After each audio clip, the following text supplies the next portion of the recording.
In an earlier podcast, we talked to a 16-year-old high school student about school safety, and we learned some interesting things. Today, we're going to talk with one of our instructors who serves as a school resource officer and has for 3 years about what it's like realistically for schools day in, day out. Stick around.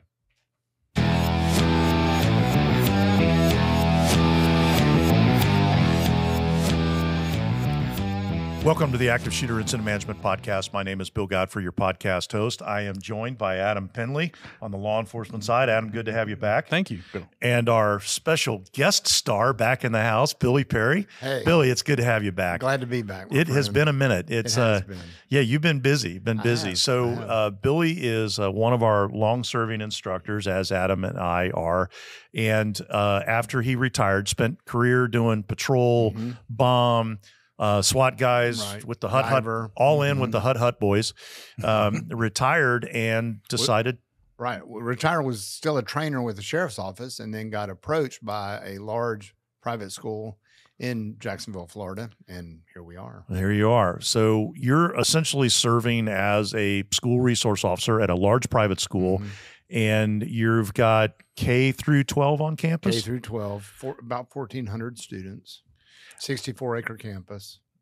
And what I'm excited to talk to you about today is kind of what your experience has been over the last 3 years, what you've seen, where you think gaps are, all of those kinds of things. And I realize that this is in the perspective of the school you work at, but I know you also have this perspective from the kids in the other schools. So I guess my first question is, what made you decide that you wanted to do this post-retirement?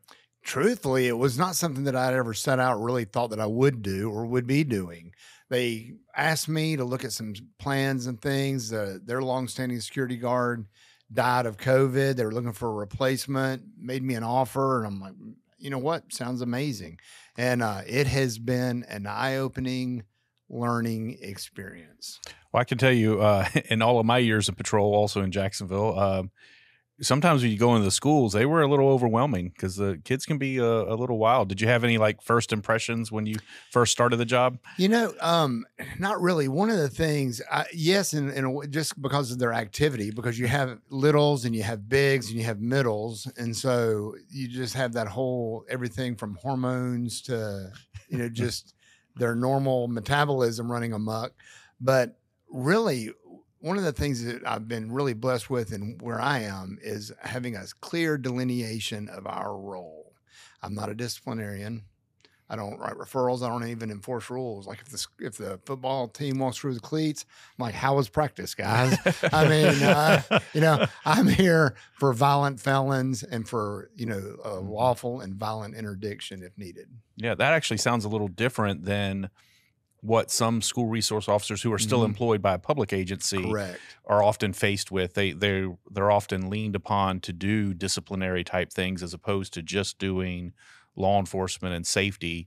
So that's interesting. I didn't realize that was a difference. It is. And I'll tell you, I'm really thankful and I'm blessed to have the administration and the board that I work for, because they were able to, very insightful, because they're much more intelligent than I am, so much more intelligenter.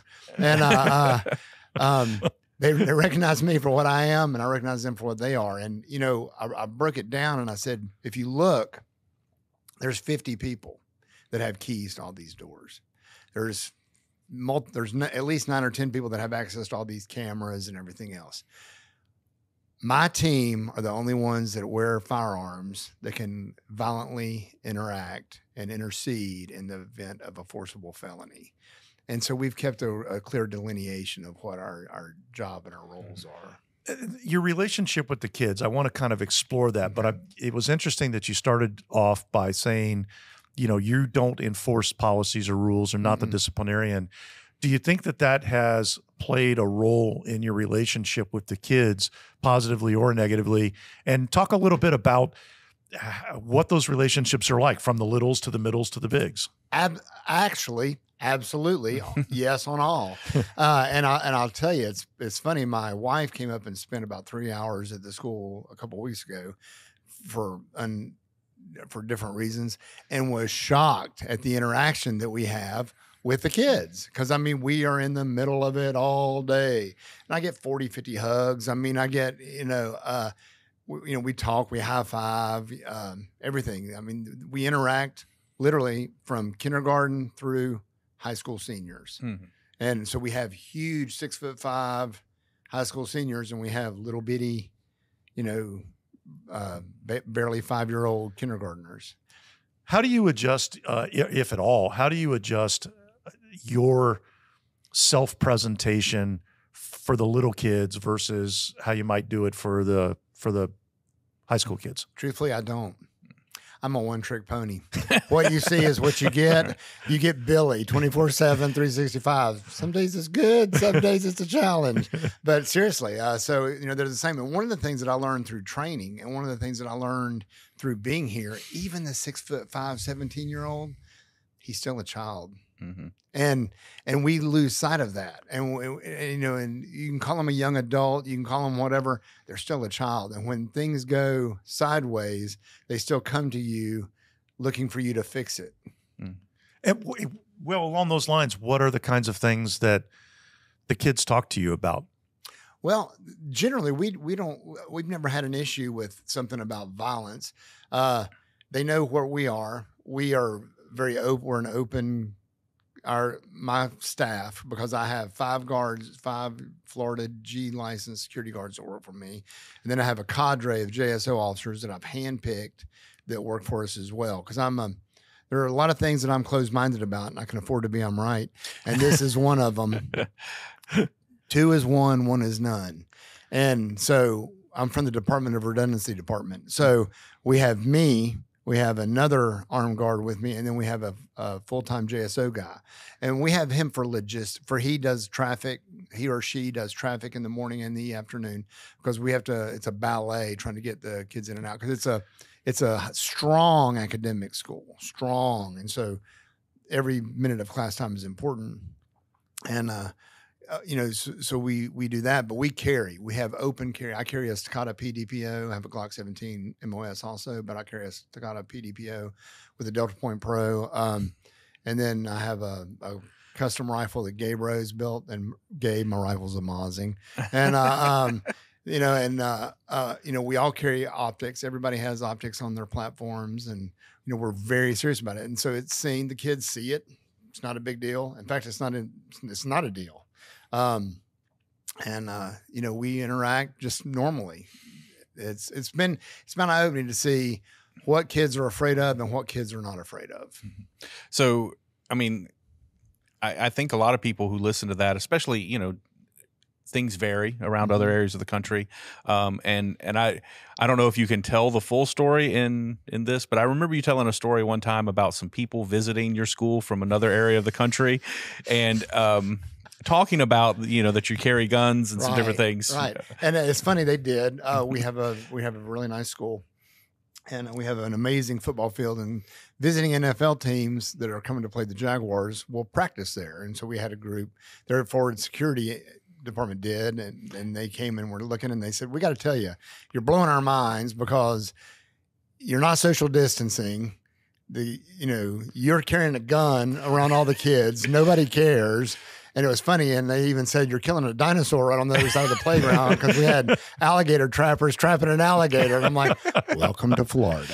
And, Florida man's real, keeping it real. But yeah, I think one of the things one of my big takeaways is that I didn't even know, because I didn't spend time in schools. Kids are not afraid of guns. Spoiler alert, They're not. It's a projection from adults. And if they are demonstrating it, which we have never had happen, if they are demonstrating it, they're trying to do what they think their parents or their adult leaders want them to do, because it's not scary. Right. And I mean, I've known you for years, Sure. But just listening to you describe your weapon platform, I mean, I think one of the things is that you take guns seriously for what they're intended for.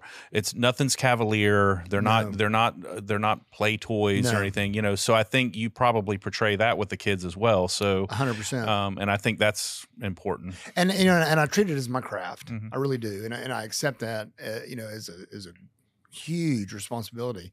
And I shoot actually, and I train really hard. I train as hard now. And it was funny. I had the SWAT team out because I interact with them.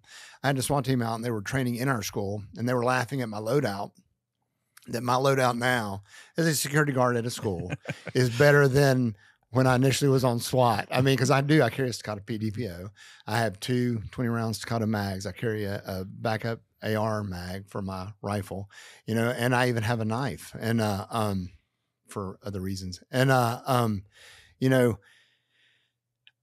I take it very seriously. And again, the reason I have a backup mag, I don't think we're going to get in a protracted gun battle with, rogue members of SEAL Team 6. I just think that, if I'm going to probably take fire and what gets shot a lot of times is the magazine and the rifle. And I need to be able to, do that. Because again, redundancy, I'm from the Department of Redundancy Department. 2 is 1, 1 is none. So, well, if you were having a conversation with one of your officers that was coming on board, what would you tell them? Why is that level of preparation important in the school environment?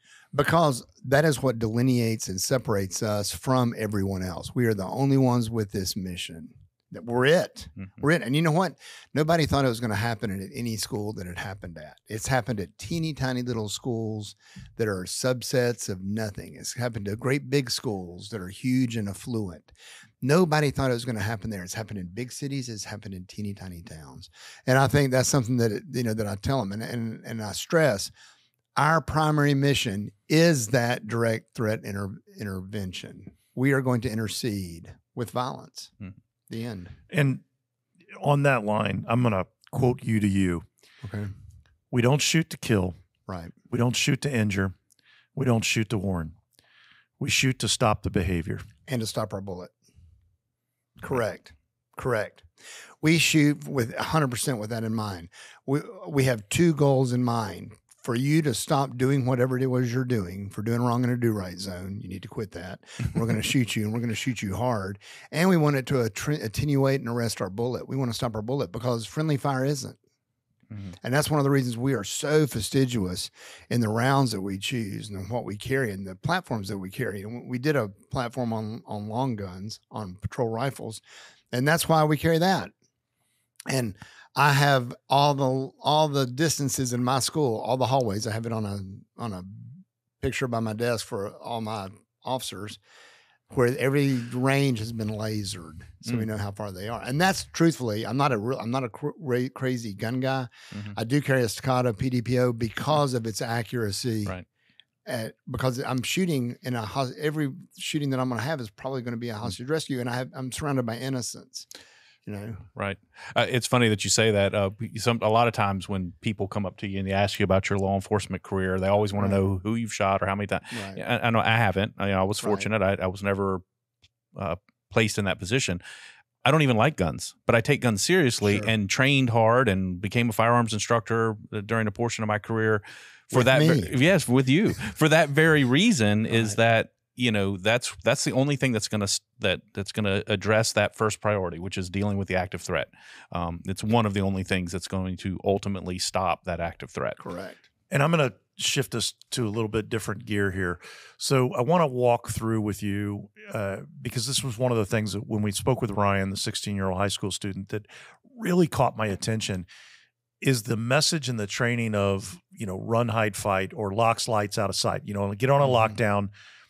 Get the door locked, turn off the lights, get out of sight. That had really penetrated, and he knew that, and that was great.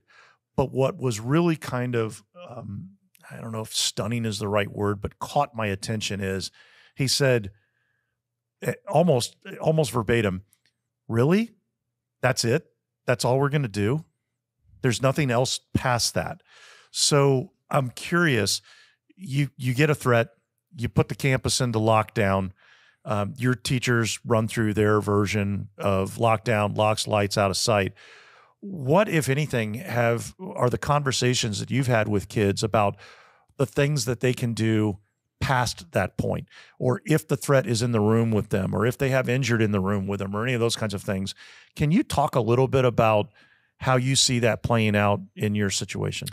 We have not truthfully had that conversation because we're still, even at 3 years, I feel like we're still sort of in an infancy, and they have really developed a tremendous amount of respect, for lack of a better word, or expectation from my team and what we're going to do.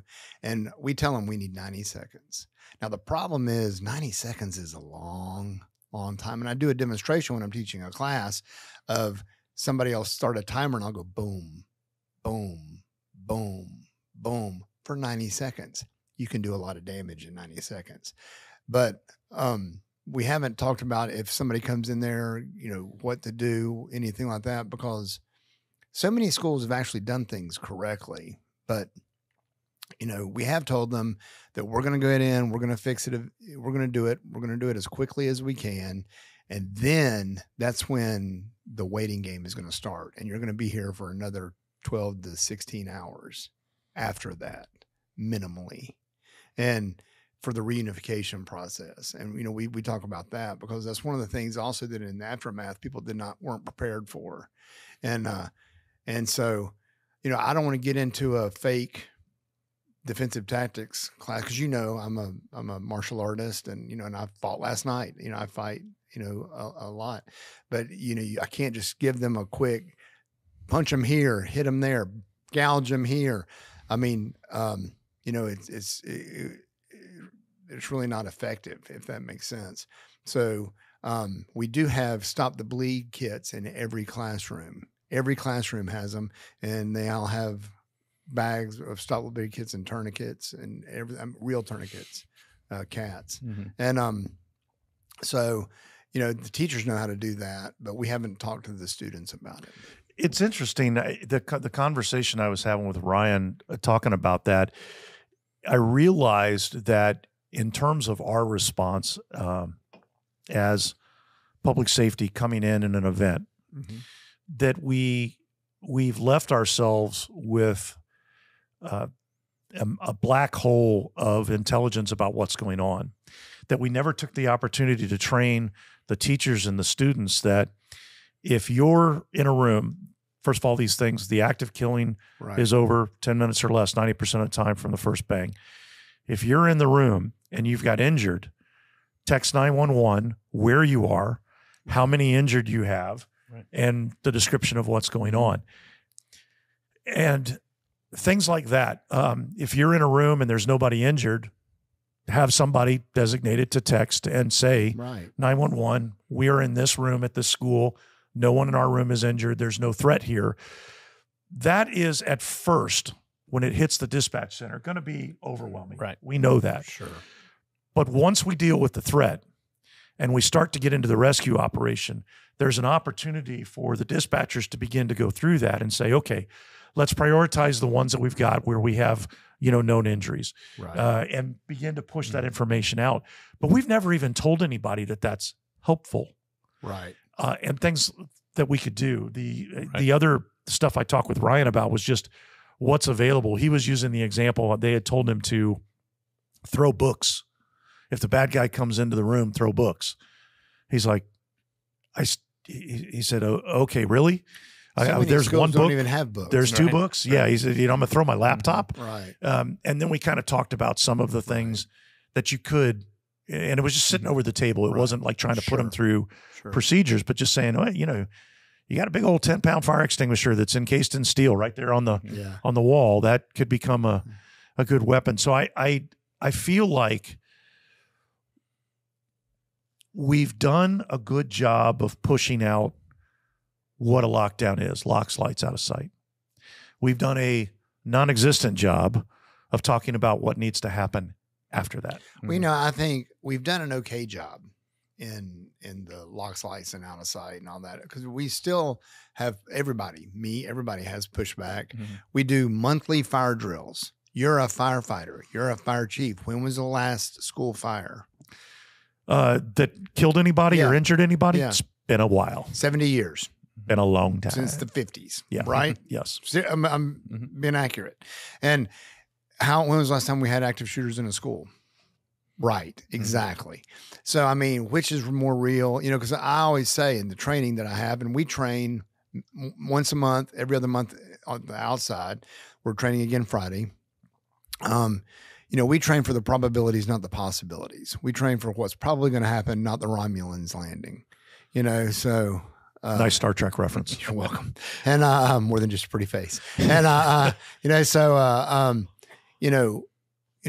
we want to be prepared, for what's probably going to happen. And so everybody's reluctant and a little bit recalcitrant in doing the lockdown drills, and we don't want to be obsessed with it, right? And but we're obsessed with fire in a concrete building that can't burn and has sprinklers. That has sprinklers and everything. I mean, come on. Right. And and which is a more real threat, and especially a school like ours, which is a target on multiple fronts because it's faith-based and everything else. So, I mean, but again, I can't, I'm very thankful and blessed for, where we do, because I think we do the majority of it well. Yeah. And not unlike fire drills, I think we've all learned from experience. I mean, not that we've ever done it, but we've learned from the experience of others that you would never do an unannounced active shooter drill. Ever. Right. But that ends badly. But I also know that I've heard of pushback because, well, it's traumatizing to the kids, and it's probably similar to the understanding that they're not afraid of guns. How are they when they participate in the training? That's awesome. Thank you. I'll tell you what's funny. One of the things that we do, and I don't know if anybody else is doing it, and if you are, shoot me an email. I'd love to know, because I'm open. I always want to learn. I utilize children as role players in our training. What? Yeah, I do. And you know what? They love it. They have a blast. Mm-hmm. And I'll tell you what's funny, hilarious. Talk about flying in the face of stereotypes. The two biggest supporters initially for my program, because I inadvertently used their room and included them, were the art teacher and the music teacher. The raging liberal left flower, everything, loved us. They're like, oh my goodness, y'all are amazing. Like, I can't believe how common I'm like, yeah, deceptively professional, deceptively competent. And that's become my new motto, deceptively competent, and when they actually see what we do, and it's not a bunch of, rogue, screaming, hollering, very controlled, very orderly, disciplined, methodical, but rapid. And they're like, oh my goodness, I actually understand this now. And, having them on board, and it's not traumatic to the kids, truthfully. And, back to the equipment, I took a class because I've taken a bunch. Go ahead. Before you do that, Billy, I'm going to ask you to jump back and kind of describe what one of your drills looks like from the perspective of the kids, because I don't want to leave people with the perception that you're using live blank guns and making a lot. Describe what that looks like. Absolutely not. In fact, generally what we have, because we're in a crawl, walk, run phase of our growth, and we have a yellow gun. Generally, the bad guy has a yellow gun, which is a martial arts training aid, and we have cleared weapons. We run with our own weapons because we the 4 firearm safety rules. It's not treat all guns as if they're loaded anymore. It's know the condition of your weapon. We go through a 3-step clearing procedure. Everything's secured, and we actually train with our own weapons, so we know what we're doing. There is no ammo anywhere around. We have the kids in a classroom. We have multiple scenarios. We have last time we had several kids, and we had a teacher who was the suspect and had the yellow gun, and we're all stationed in a room down the hall, and we give them the scenarios. They're shooting in Mr. Chambers' room, and they move and they go that way, and we'll give them the room, the teacher's name, because that's what you're going to get. That's what that's what the children are going to say. They're not going to give you a room number. They're going to tell you where they are, and and that kind of thing. And then they roll the door, and then they make entry. And if it's a corner fed room, they run the rabbit and they engage. And if it's a center fed room, they take a strong wall and engage the target. And it's calm, it's methodical, and there's not a lot of talking. It's just move in, boom, boom. And they boom, boom. I was just say they're doing pew pew or boom boom. Pew-pewing. Yeah, we're big pew pew. Our pew pews are deadly. Yeah. And yeah. But no, we're not. Now, we have had the SWAT team train on our premises, and they used simunitions, and it was flawless, and they cleared into rooms where kids were, and honestly, they fought over the simunition, the brass for the simunitions, and they loved it. I mean, I'm telling you, kids are not afraid of this stuff. So to extend on earlier, though, I mean, obviously parents are informed. Is there like a release involved? Or There is. The initial groups that we had were, well, my stepsons came and did it initially and loved it. And then we had teachers' kids that would come, and we give them community service hours for doing it. And honestly, they learn, and they're like, oh my goodness. I mean, it's an eye opener for everybody. Yeah. So, I mean, I think that's really important especially from the student's perspective, is that unfortunately we can't say it's rare anymore. Right. So it shouldn't be a shock to them if something unfolds, right? And then the more reps that they've had at understanding what they need to do and that law enforcement's coming and what's going to happen, I think it just makes it safer for everyone. Because I remember the conversation you had with Ryan and about, just he was kind of at a loss. It was what they trained on in a plan, but didn't really see beyond that. And I think what you're illustrating is what you can show them beyond what the plan says. Right. So what's next for you at the school? Where you mentioned the crawl, walk, run. Where are the steps that you think you've got? We want to get up to simunitions. We want to get up to that, to actually doing that. We want to be more proficient in our movement, because it's a perishable skill, truthfully. And I'll tell you, and I put this out, and I have a bunch of JSO officers that come to every training, a bunch of patrol officers. I have some detectives. I have other churches, other faith-based agencies that come with us. But I'm going to tell you, one of the things I've learned is, like, other schools don't have what we have at our school. And I'll reach out to the officer, and I know him. And I'll say, would you like to come training? I don't need that. I know it. And one of the things that I've learned in my 3 years absence is, you know how you kill a police officer? You have them climb to the top of their ego and jump off. And I'll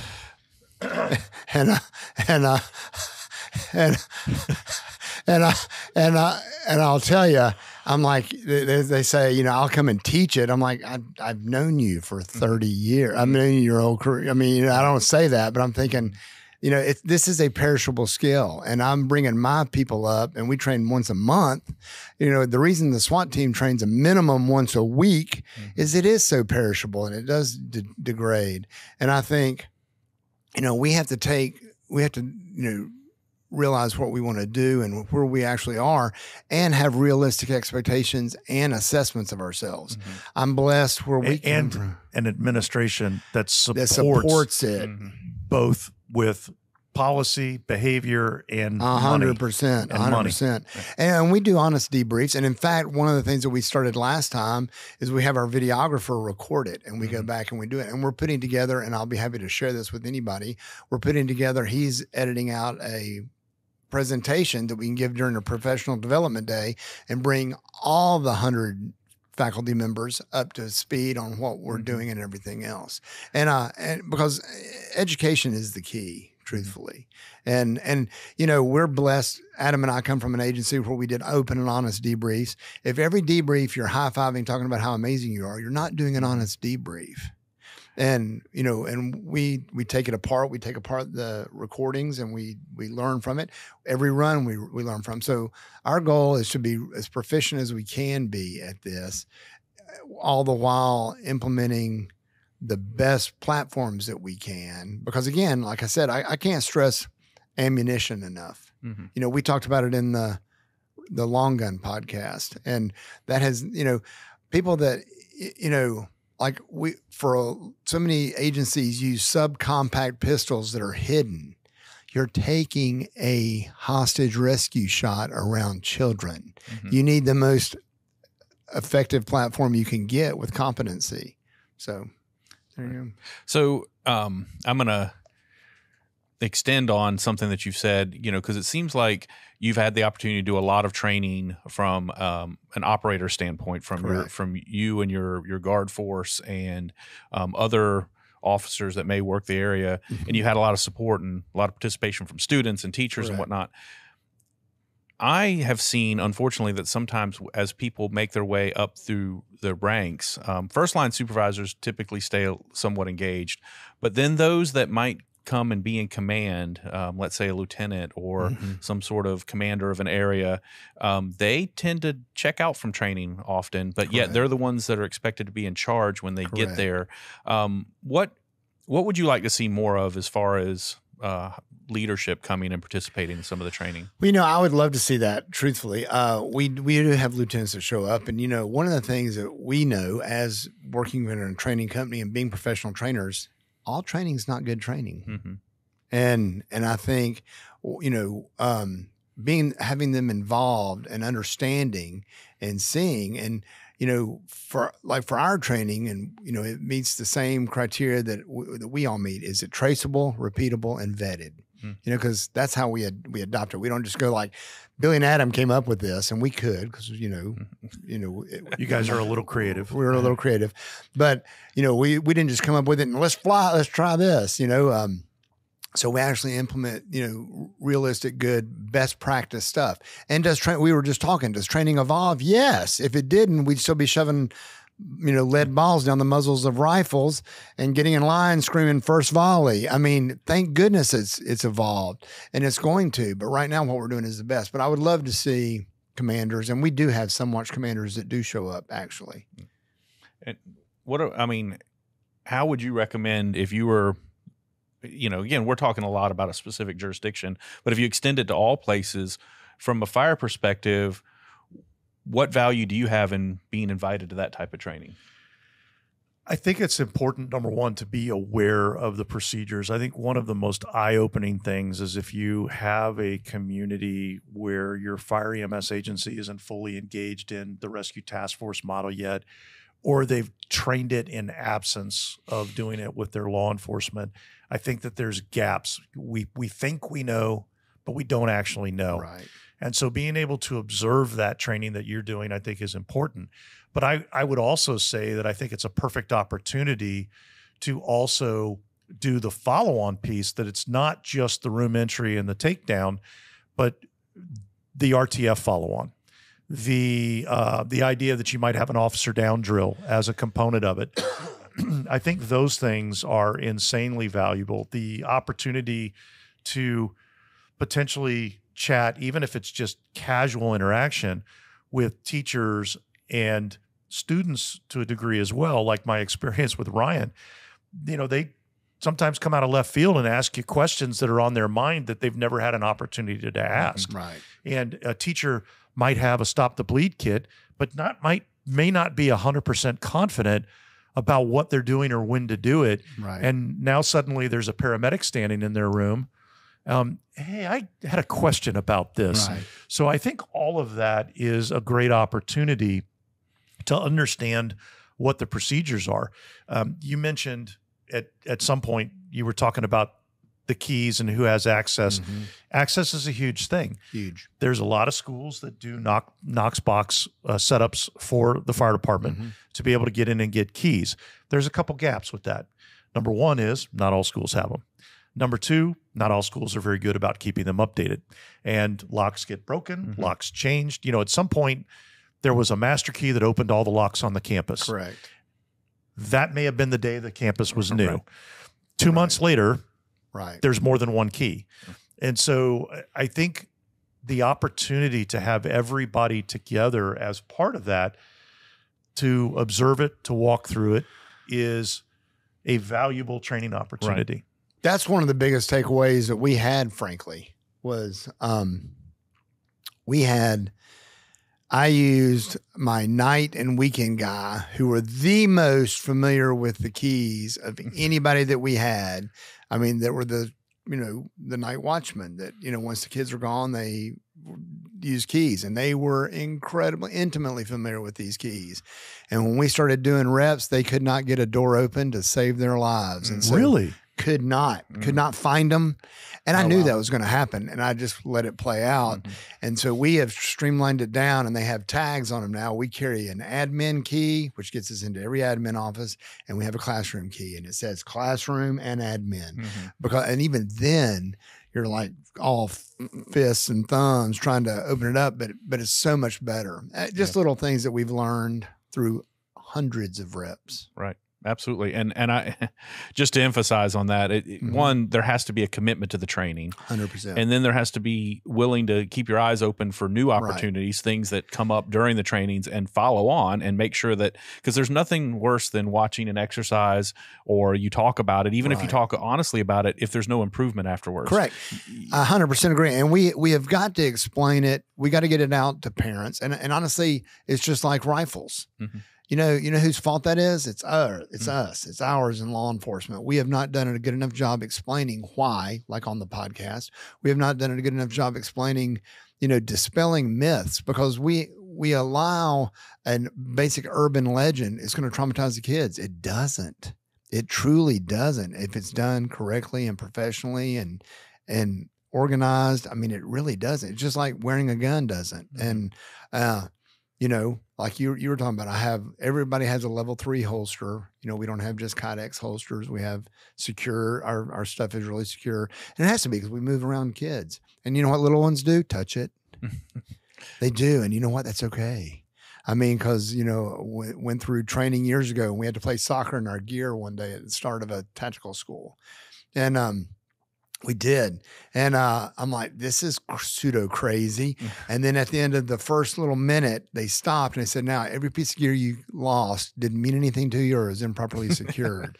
Fix it or leave it. Right. And I'm like, I went to school on this one. Right. And so you got me. And so everything is really secure and the little kids can touch it, and they can say, what's this? And I go, it's a magazine. It's full of bullets. And I show them. We're honest with them. We're not pulling it out and twirling it going, look at that, but they can see it. They walk by and they'll touch the magazines. And I mean, here's the other flip side of that is, because people talk about the traumatizing the kids, and there have been some unfortunate events where kids were traumatized by a SWAT team or a contact team doing a hard dynamic entry as they were going through the clearing phase of an actual event. Regrettable, et cetera. But here's a question for you.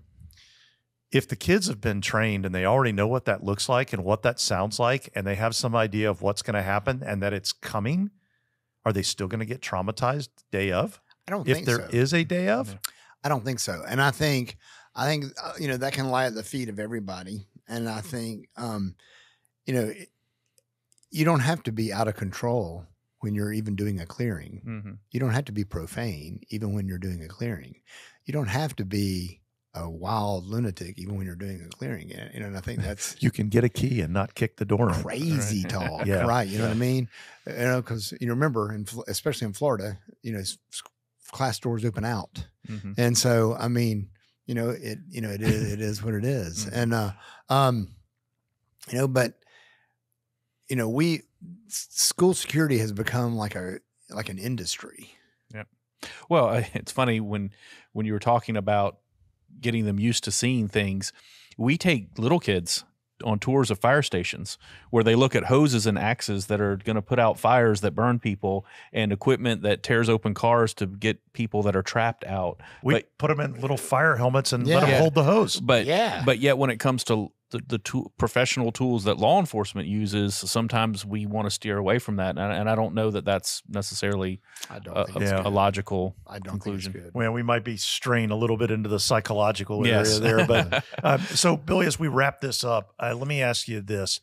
So for an SRO that is at a school that has some challenges, what advice would you give them about trying to get administration, leadership, and I mean the school leadership, the principal, the vice principal, the teachers? What advice would you give them about how to kind of win them over and get them to open up? It's a paradigm. It's a paradigm, and it requires a paradigm shift. And I think you have to realize that you are different than everybody else. You're not just the key holder. You're not the access to the camera guy. You're not. You are actually the only one that it can directly intercede to a violent threat. What is the percentage now of active shooters that require forceful intervention? If the shooting is still ongoing when the first law enforcement officer arrives, 80% of the time it takes interaction by that officer. That's a lot. 80% is a lot. And so, I mean, and I think, we have to be able to explain that. And again, I get inundated every day with calls about, we've got the best security issue here and we can do this and the other. And I ask, what's your background? Where are you getting this from? And do I really care about? That's probably a great topic for a podcast on its own. It is. So you want to save that one? Yeah. Okay. Let's put that in another one, because Carla gave me the 30-minute sign about 10 minutes ago. Okay. So, but I think letting them know that you're committed to your craft, that you're committed to what you're doing, that you're committed to saving lives, you're committed to ending this as rapidly as possible, and be honest, be forthright, be judicious, and explain what you're trying to do and what separates you from everybody else. That's fantastic. Any other final thoughts? Nope. It's easy to do. The concept is easy. It's the application that's hard. It's like losing weight. All you got to do is eat less and burn more. It's the application that's hard. And I think the same thing is this too, because it takes a lot of work and it takes a lot of pain and it takes a lot of hours. That's all I was going to say to wrap it up, is that it's repetition. This is not a one and done sort of thing. Correct. And you've got to look at it from multiple angles, multiple times. And I think my parting on this would be, as a parent, I understand very well the feelings of the idea of a threat, an active threat, violent event occurring in a school where your child is, and whether your child will be safe, whether other kids are going to get injured, and how that would come out.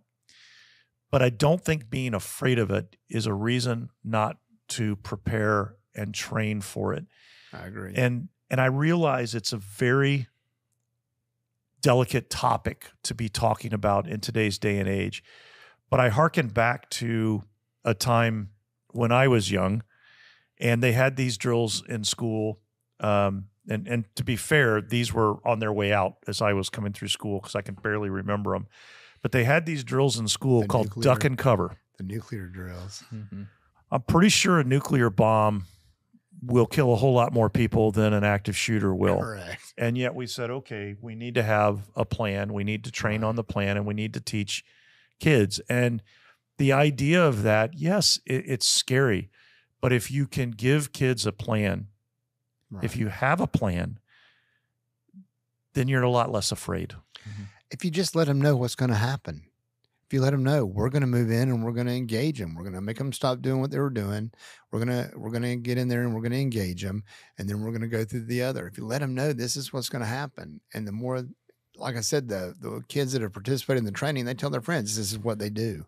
And agreed. And winning the minds of the parents as well, engaging with the parents, and let them see you're not a loose cannon on the deck of a rolling ship. You're actually a competent, deceptively competent. Yeah, you're not some SEAL Team 6 warrior that's looking for somebody to go kill. It's not that at all. It's simply about keeping the kids safe. Correct. Billy, thanks for coming in. Adam, it's good to have you back.